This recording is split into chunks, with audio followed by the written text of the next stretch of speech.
Hey guys, just hopping on here for a quick video when it comes to commercial property insurance. Remember, if you like my videos, give me a thumbs up. If you have any questions or comments, throw them down here on YouTube. I reply to every single one of them. Subscribe to my channel, hit the notification bell so that you're aware of any future videos, whether long or short, that I release. If you're looking at commercial property coverage, something we're running into pretty often here in the last 12 to 18 months, and it seems to be gaining steam, is the electrical panels, the circuit breaker box, right?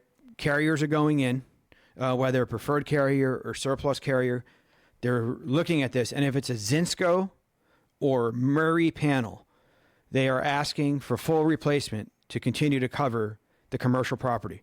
So if your location has these panels, start to consider what it might cost you to replace it. Now, I think it's a good thing because I did some research online. I did some reading because I'm getting a lot of this, and I want to know why insurance companies are leaning in this direction. Of course, insurance companies have data on losses and claims that, probably far exceed any other type of company that has these types of data, including the manufacturer of these products.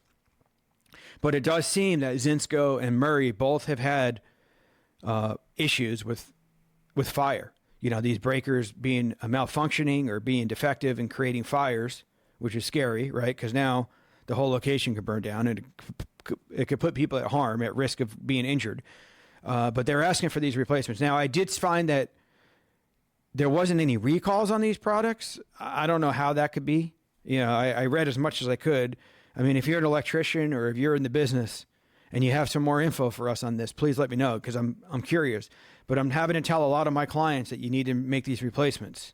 And it is costly to continue to have commercial property insurance on their location. So just want to give you a heads up. Again, if you have any more feedback on this, let me know. Give me a thumbs up, subscribe, hit the notification bell. See you on another video soon.